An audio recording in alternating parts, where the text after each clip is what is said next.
Hey everyone.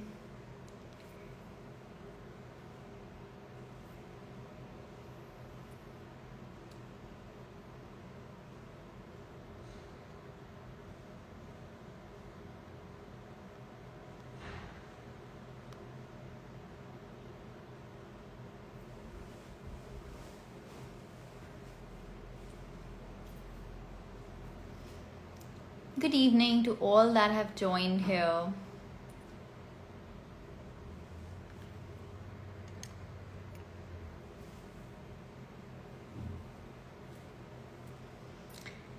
So great, we have a bunch of you that are here. So let's get started. Today's topic is emotional intelligence. So just starting up in a minute, going to disable the comment section in order for us to have great questions later on. All right. Okay, so wonderful to have all of you here for another yet engaging session.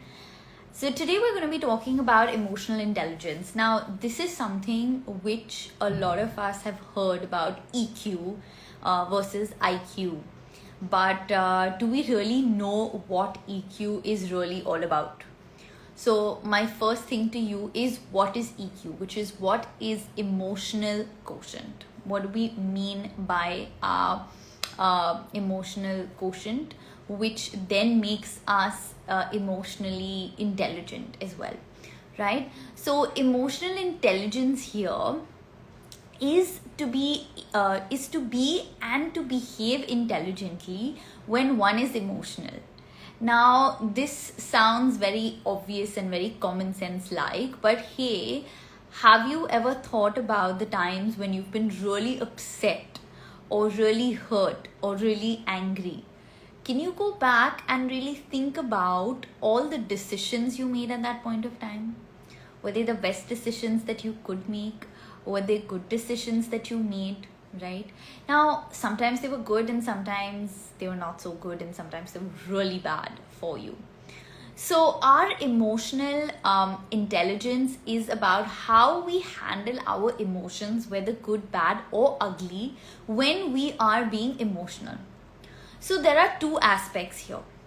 One is to understand yourself, to understand your goals, your intentions, your responses, your behavior, and all that you do, right? And the second thing is to understand others and their feelings. So today I can't look at one perspective which is only mine. I also have to look at your perspective. Simple reason being is, every time I'm not going to be right, and every time you are not going to be right. So mutually together, by looking at different perspectives, is how we actually come down to consensus.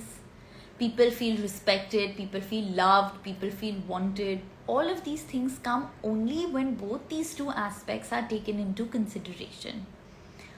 So, to be understood, we must first be understanding.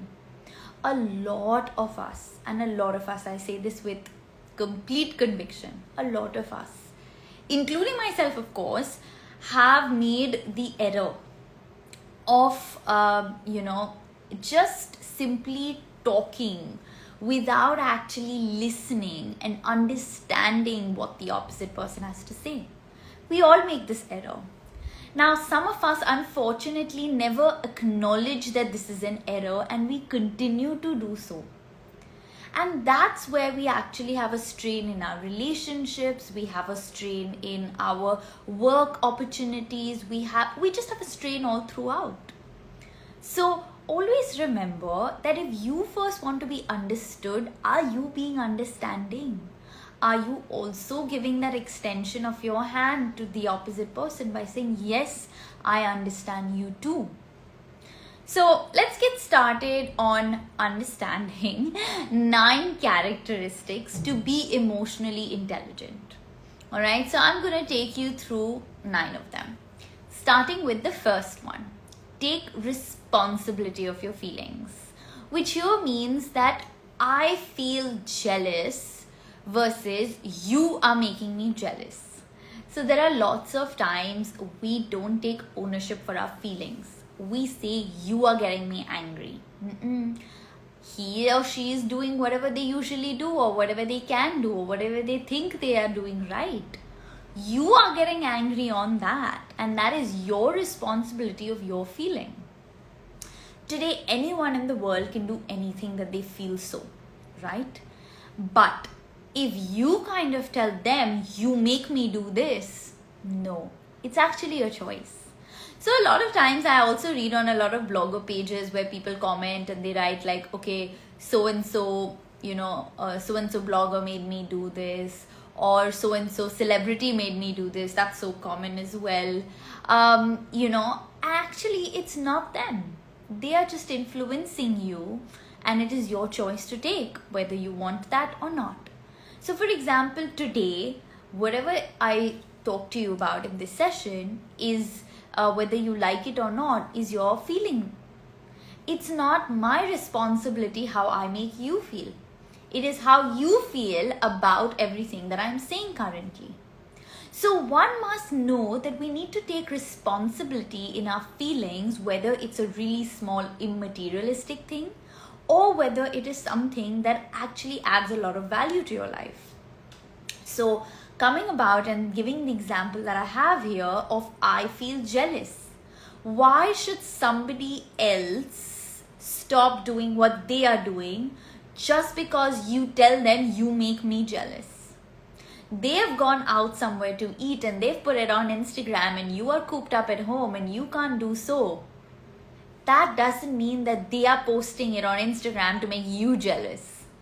They are doing it because they wish to, they choose to, they want to.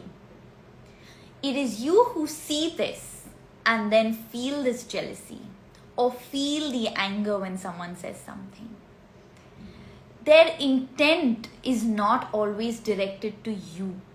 We have to know that emotional intelligence does not always mean that we are the target. It's not always about you. It is about the situation that you can be in. So firstly, take responsibility about how you feel. Point number 2. Label your feelings rather than labeling people or situations. So a lot of times we say things like this: I feel impatient versus this is ridiculous. So rather than this is ridiculous, you can say I feel impatient. I am impatient. You're standing in a line. And so for example, when we all went into lockdown and we had to stand in long grocery lines, right? We stood there and we're like, oh my God, this is ridiculous. What is the government doing and blah, blah, blah. And we went on this huge rant, correct? Actually, it is you who are impatient. We live in a very large country with a lot of people around us, right? And with us. It is but natural that the queues are going to be long in such a time. And in most other times as well. So we must only build our tolerance, and we must only try to see that, okay, if I don't like standing in line for so long, is there any other way that I can work around my timings? Probably. That's another option, of course. But I feel impatient. When you say that to yourself, you acknowledge that it is your emotions and you have labeled your emotion.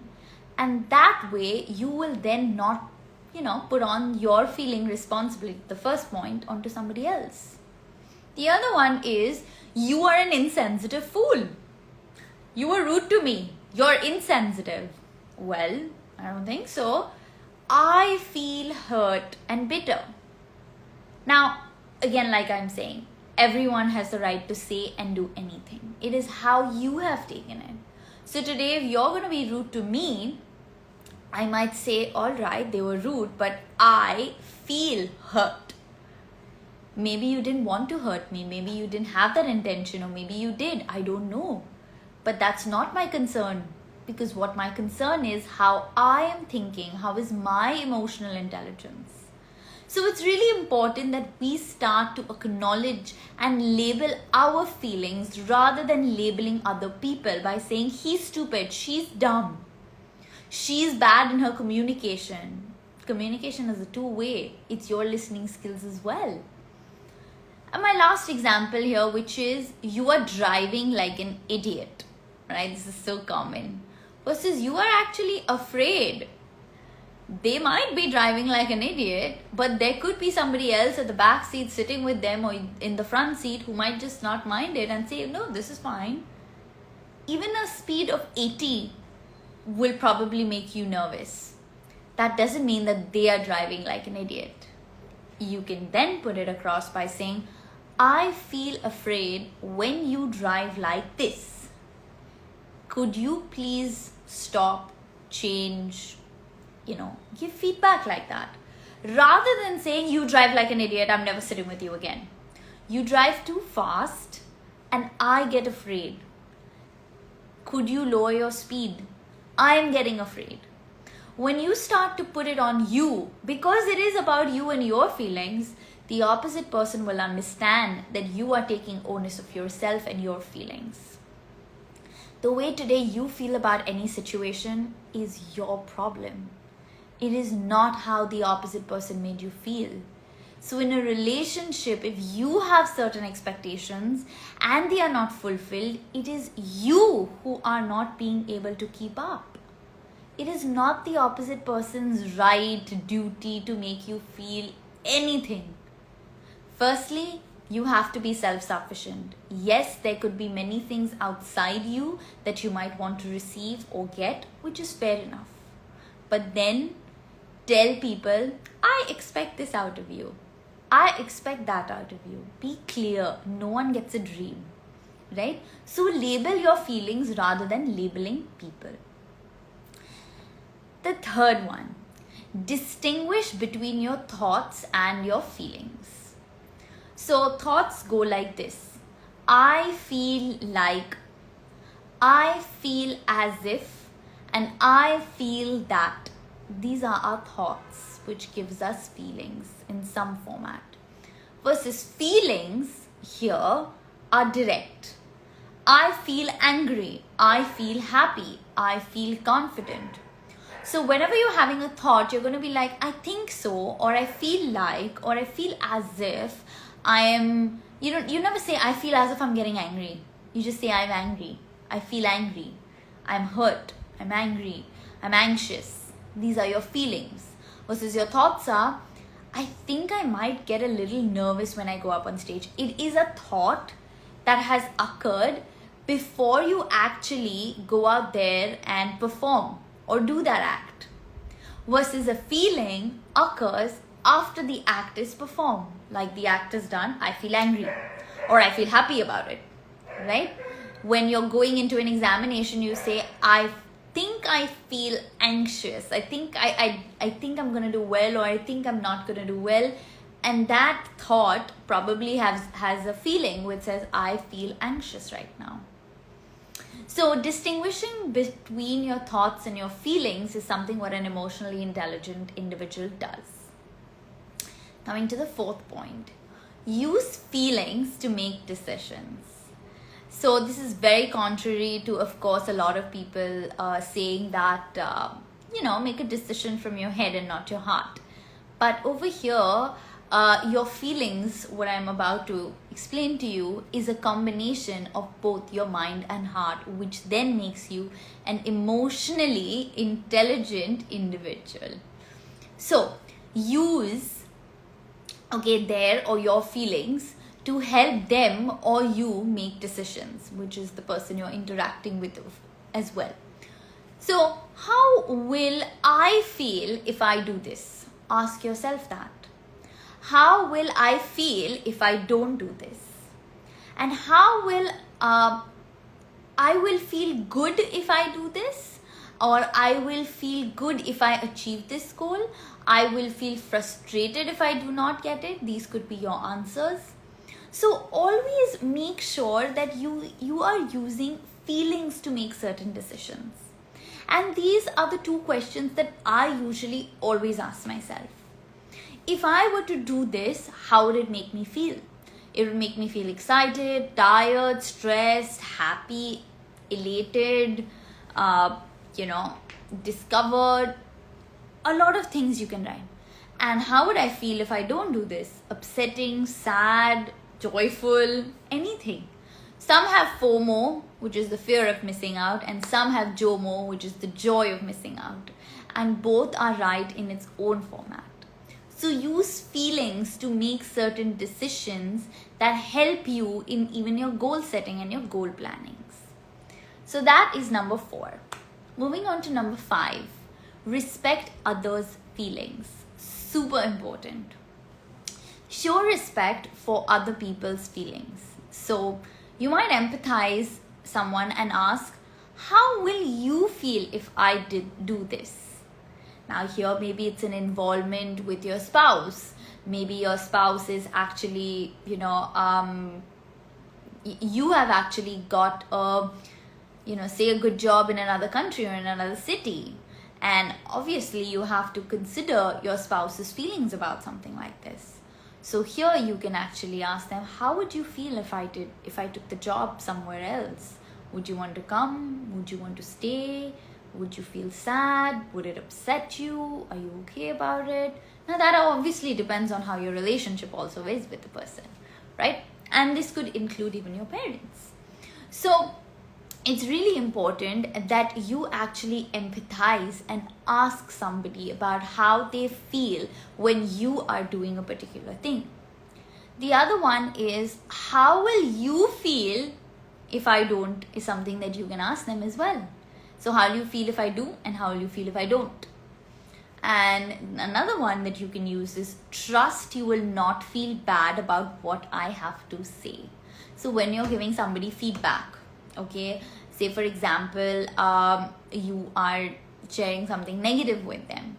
What here you can actually do is trust that you won't feel bad about what I have to say, but this is what I'm about to do, or this is what I want to do, or maybe you're fired, in one of those situations. So it's very important to respect other people's feelings, because that's what an emotionally intelligent individual does, and not just harps on what they feel. So that being number 5. Number 6 is feeling energized versus feeling angry. So it's really important to use your upsetting moments to kind of energize yourself as well. So you use what others call anger to help yourself feel energized to take productive action, right? So here, a lot of times what I do personally is, whenever I'm upset, whenever I'm sad, whenever I'm gloomy or even angry, I actually pick on an art and craft activity and I do that. Or I would just take a really hot shower, or I would probably go to sleep. Now, a lot of us take on to things like binge eating or binge watching and, binging away a lot of things, which could be unhealthy. So try to channelize and energize your good aspects, especially when you get angry. Because a lot of times you can do so. Like a lot of people, when they're upset or when they're angry, they can actually work better. Yes, there are some of us who just cannot work at all and we shut down. No problem. Go for a walk instead. That's something that you can do, and it will make you just better, mentally, physically, emotionally, in any format. So feel energized versus feeling angry. You are not victims of other people's outburst, which means today if I'm screaming at you, it does not mean that you are a bad person. It could just mean that I am having a bad day. So try to channelize it in a different format. You do not react but are proactive. So if today we are having an argument between you and me and we're shouting at each other, rather than hear, me telling you bad words and a lot of nasty things, I would rather take some time off and just say, you know what, I'm just going to cool it off. I'm going to do something completely different. I'm going to think about it and come back and then respond. So don't react instantly and say bad or rude things. Rather than that, be proactive. I'm not telling you to hide away from the situation. I'm just telling you to pause that situation, do something that makes you happy, take some time to think about it, and then come back and then acknowledge the argument, right? So that being number 6. Number 7 is to empathize. It's something that I feel the world has completely lost. A lot of us keep on saying, look at it from a different person's point of view, feel how they're feeling, empathy is really important, but we don't actually follow empathy in our own day-to-day life with our own family members. So you need to empathize and validate other people's feelings as well. Like, yes, you're absolutely right. Even if it could be like, oh God, that's so obvious, that's so dumb. Yes, you need to sometimes be polite and say, yeah, that's actually a good thought that you're having. Good, I'm glad that you think like that.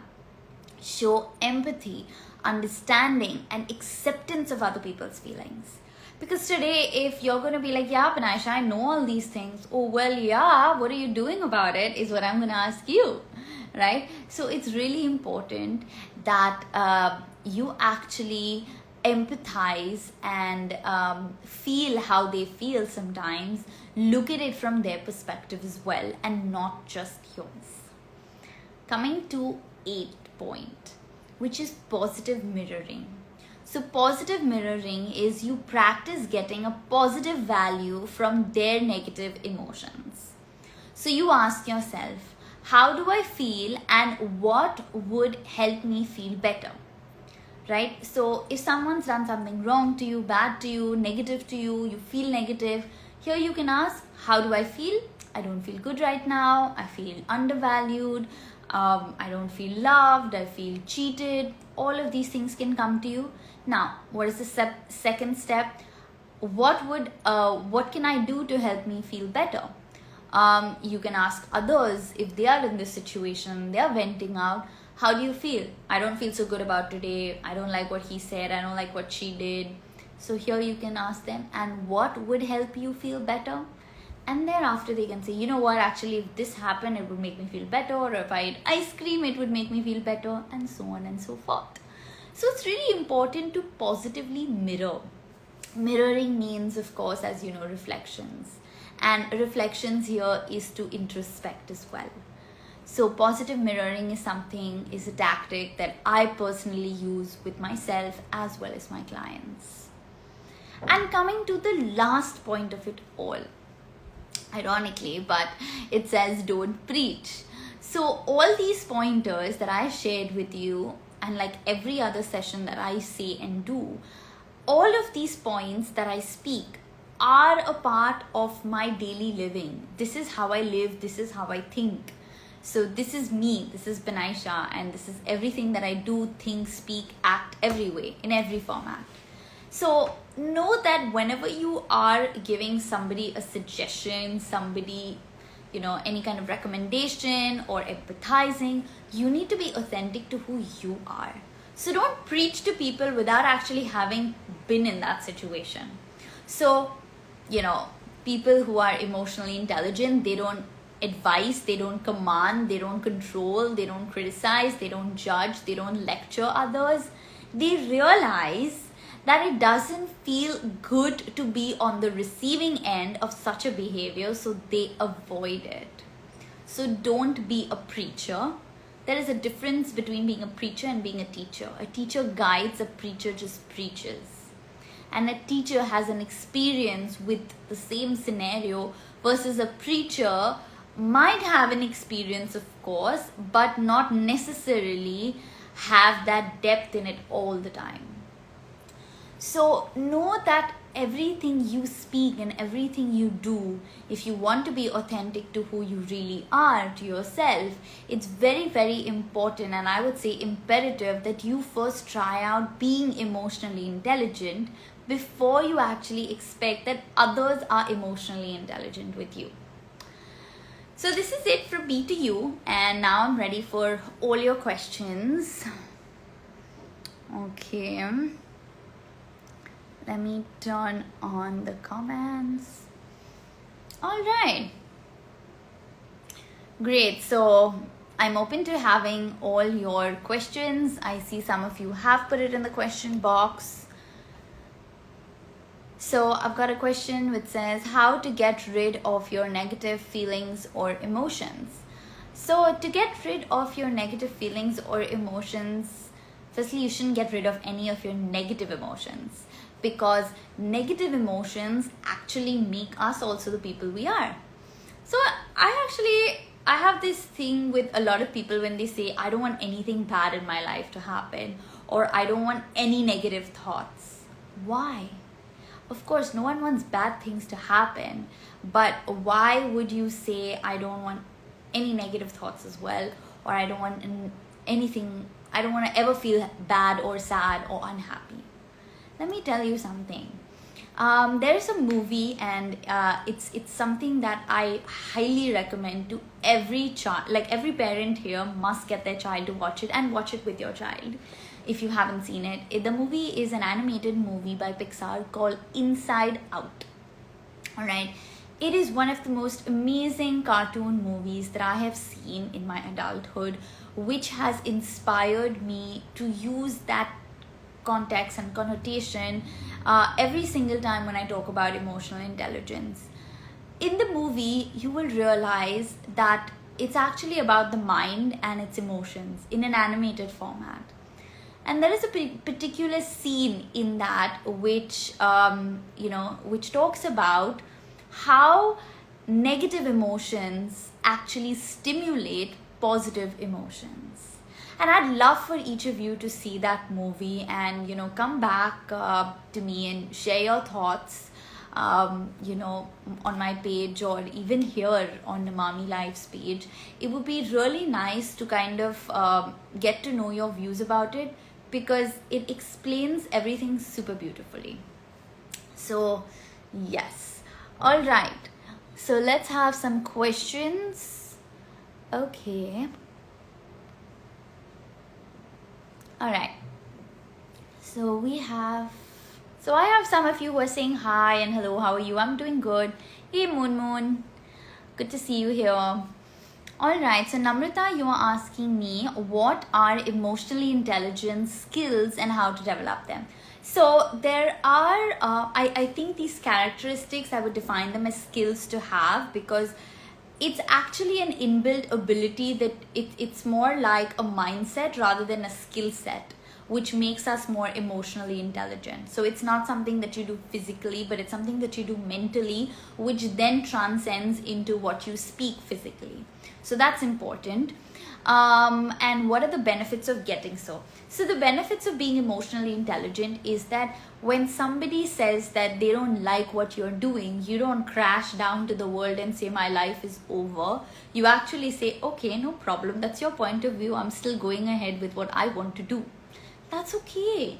There are, today a lot of us have political views, economic views, Bollywood views, career views, and a whole bunch of things. Now, there are actually 100 other people before COVID hit saying mental health was irrelevant in India, or self-care was stupid. Well, today the country is only talking about such things, right? And it is a very integral part of wellness today, which actually has always been, but not a lot of people acknowledged it. So by being emotionally intelligent, that never demotivated me to not get into mental health. That never demotivated me to not get into self-care, which means I needed to be an emotionally intelligent individual to sustain this thought of going with what I want to do, because that's my choice. So definitely there are lots of benefits of it, because it first and foremost gives you a lot of self-confidence. Today, if you are not emotionally intelligent, you will never ever feel or find yourself in a confident space. So that is really important. So I hope I've answered you, Namrata. All right. Hemal, your question is how to maintain good relation without getting emotionally attached. I would say, Hemal, that's a different topic completely. But attachment is something that I actually have saved up for another session. But to give you a quick answer right away, attachment is a choice again. We choose to be attached with habits. We can just be attached with memories that are safer, but if you're attached with habits, like people calling you every time, or people doing certain things, like every birthday, year after year, people are doing this. And one birthday, because of COVID, they didn't do it, you are shattered. So that would mean that you need to be emotionally intelligent for the same. So attachment is a journey, and that's something that I can't really just give it off to you in a minute or two. It's something that I'll have to come back onto it. So I'm sorry, but I don't think I'll be able to do justice to an answer. Okay, a bunch of you have said that you will watch the movie. That's good, and this session was helpful. That's great. Are there any characteristics of emotional intelligence? Well, as we discussed in this session a little earlier, that there are 9 characteristics of emotionally intelligent people. So if you've kind of come in a bit later, maybe you could go back to the IGTV video that will be saved in a couple of minutes on the Mami Lives page, and you can have a run through with it. Alright, just taking on 2-3 more questions. How can you tell if somebody is emotionally intelligent? Well, when someone actually acts intelligently when they're absolutely emotional, that's when you know that they're emotionally intelligent. Of course, like when you have a bad or when you get a setback in life, people know how to deal with it rather than dwell in it. So that is the difference, dealing with something or dwelling into something. All right, what are the ways to increase emotional intelligence? Priya, coming back to the 9 characteristics shared earlier in this video, I would say go back to this video and see the 9 characteristics of those people. That is how you will increase your emotional intelligence. Can we develop the skills? Definitely you can. Do we have to change our perspective for this? You have to change your perspective for a lot of things and everything in every situation. So it depends on really what you're asking. Okay. What is the exact meaning of being emotionally intelligent? I gave a definition at the start, which is being, let me show you once again. So emotionally intelligent here is basically emotional intelligence is to be and behave intelligently when one is emotional. So that is something that you must be when you are in a setback situation or a negative situation, or sometimes even in a positive situation. You can't like go boasting out there and all over that you're having a good life all throughout. So I think a lot of people then would kind of say that you're rude, you're mean, they're jealous of you, they don't like you, you're privileged, and so on and so forth, of course. How quickly can we learn it? Life is an ongoing process, and all these are life skill sets. I feel like if you practice anything in your life for 42 days continuously, it becomes an ingrained, inborn life system and a life value and a habit. And that's how habits are formed. It's something that you repetitively do consistently. So I can't really say how quickly can you learn it. First and foremost, you need to accept certain things that you may be doing or may not be doing, which are correct or incorrect, and then you can alter that to benefit you and to learn the better art of listening or understanding, and thereafter your pace picks up. So I feel like there is no timeline to saying that you can learn it in 2 months or 3 months, because it's not school, it's life. So it's a little different. Okay, great. I've just got 2 more questions here. If people leave you because they don't like your point of view, how to deal with such a situation? Okay, so first and foremost, if somebody actually leaves you because they don't understand you, you should be happy about it, because in the long run, you don't want to deal with people who are not sticking around with you. You don't want to deal with people who don't understand your viewpoint. We're not asking people to accept this and live like this, but if they don't even understand your viewpoint, what is the point of having them?